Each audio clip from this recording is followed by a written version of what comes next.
Okay, congratulations. This is going to be the last recording for grade 6, for grade 7 and 8 and 9. This finishes the book of Bereshit. I have 2 chapters to do, 47 and 48, and we should have a party, but instead I'll give you a week off so you could have a midwinter break. But of course, I still will have lessons on Monday and Tuesday. Okay, chapter 47. So Jacob and family all arrive to Joseph in Egypt. And Yosef comes to Pharaoh and tells him that my family is here. And they're here with their sheep and with their cattle. And all of them are in Goshen.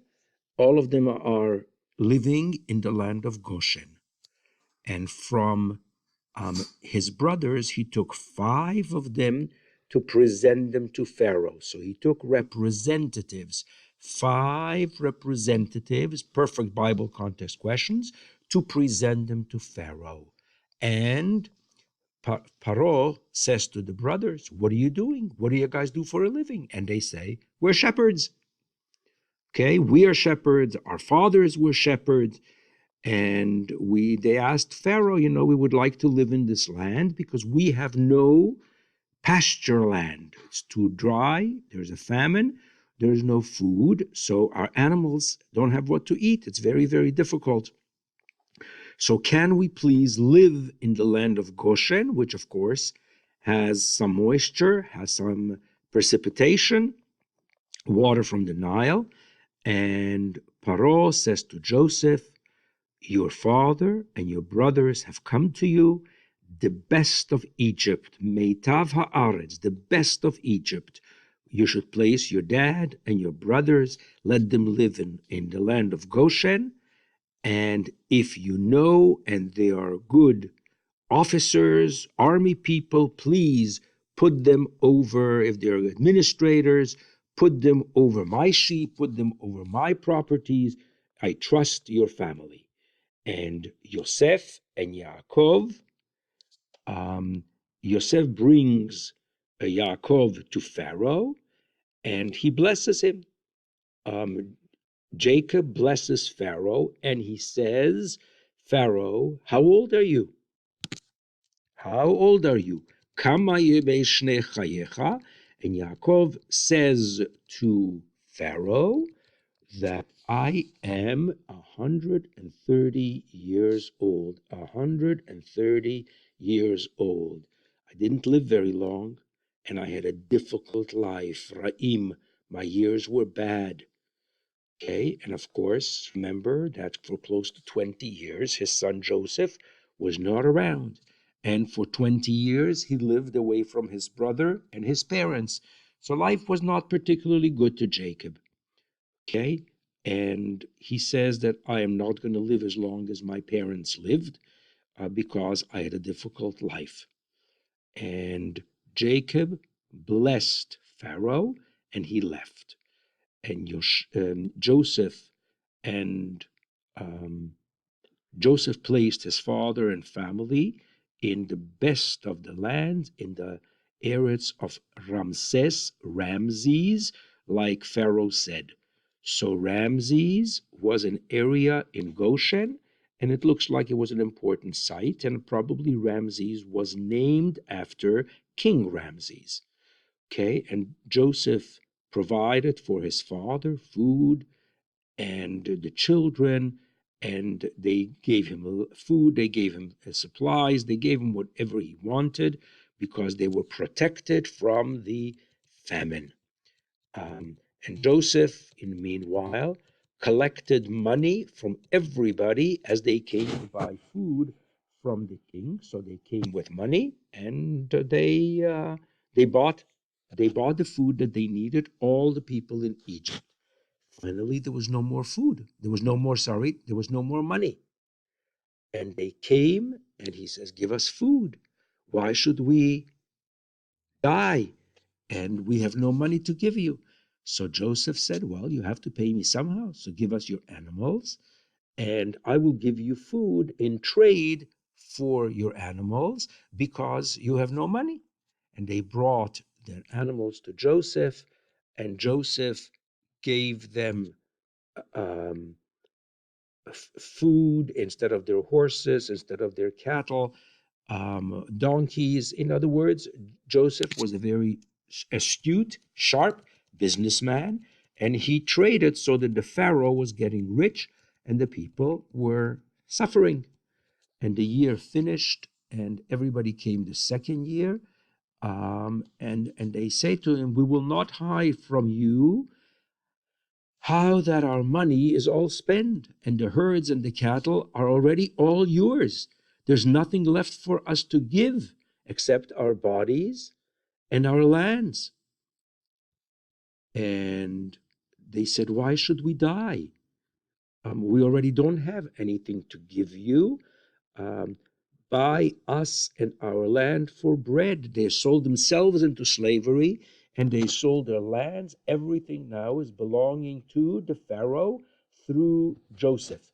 And anachnu va'admatenu avadim leFaro. So our land and us belong to Pharaoh. And at least we will be able to live and we're not going to die.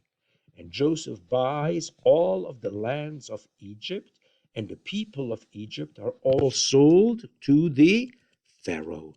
The only thing that survived was the lands of the priests of Egypt. Verse 22. Only the lands of the priests did he not buy, because the priests had a portion from Pharaoh. So Pharaoh couldn't give them the land that was already his anyway.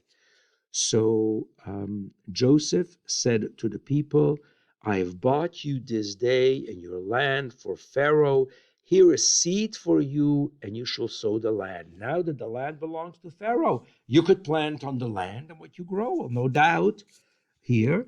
"And it shall come to pass at the ingatherings, when you gather your crops, that you shall give 1/5 of your crop to Pharaoh, and 4/5 will be yours.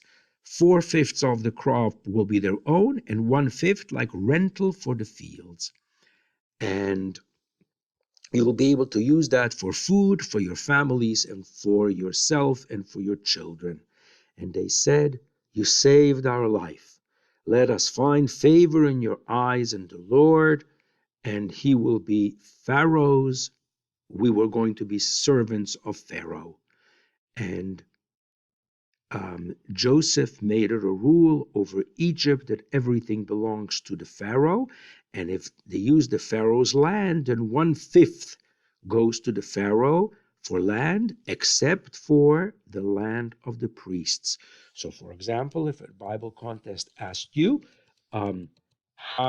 whose land did not become the Pharaoh's, and that's of course the priests. And Israel here means Jacob, dwelt in Egypt, then the land of Goshen, and they got that as their possession, and they were fruitful and multiplied. So the blessings of Abraham and Isaac are coming true. Jacob is coming a wealthy man.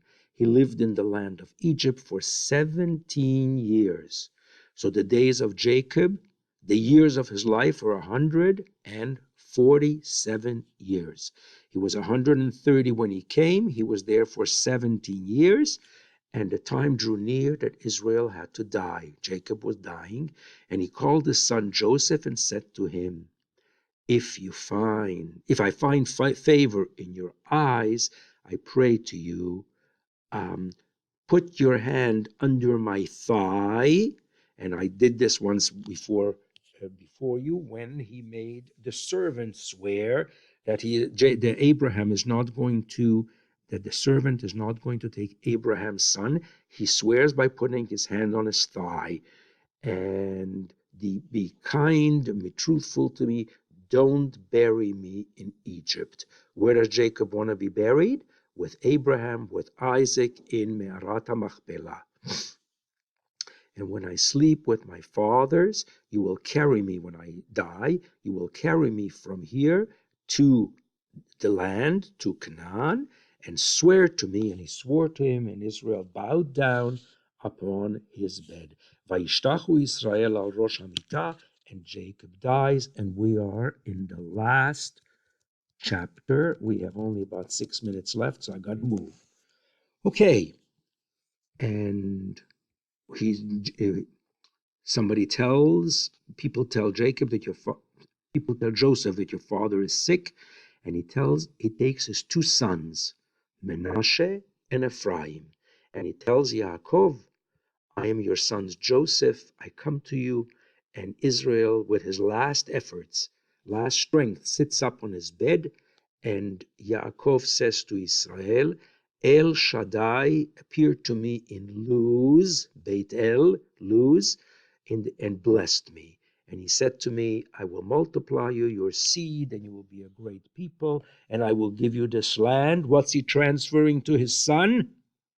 Indeed, the blessings from Abraham, Isaac, and Jacob. And now he says, here, your two sons that were born in Egypt before I came here, Ephraim and Menashe. Hello, they were called Menashe and Ephraim. He puts the younger one ahead. Ding dong, what does this remind you? They should be to me like Reuven and Shimon. In other words, he accepts them like his own children, even though they were born outside of Eretz Israel. וממולדתך אשר הולדת אחריהם, לך יהיו, okay, and all the children that are born from them, they will have the same name. They're part of our family. And I remind you that when I was coming from my mother's home, from Padan, Rachel died, and he feels guilty that he didn't bury her in Marat HaMachpelah. There was just a little bit of land left to come to Efrat, and I buried her there in Beit El. Remember, Efrat, Beit El. And Israel and the children, Israel looks up to Yosef and he says, who are these?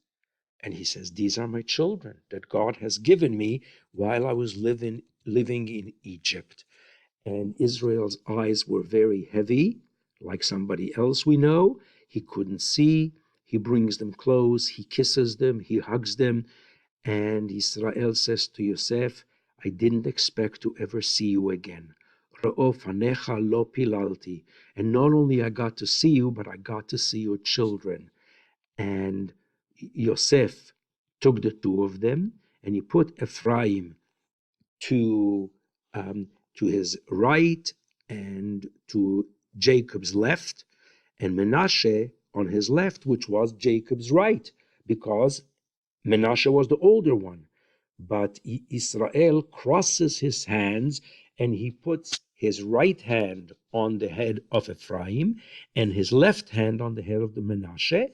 Why? Because Menashe was the elder, but he put his right hand on the younger brother. Ding dong, it should ring bells about birthrights, etc. And he blessed Yosef, and he said to him, God who protected me, and this is a very important blessing that one should learn, המלאך הגואל אותי מכל רע, יברך את הנערים, ויקרא בהם שמי ושם אבותיי, אברהם, יצחק ויעקב.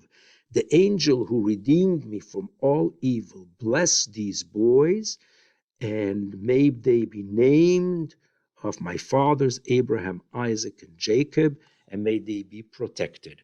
I think I'm not going to finish. I'll have to send another recording in a few minutes to get me a chance to finish the last 5 verses.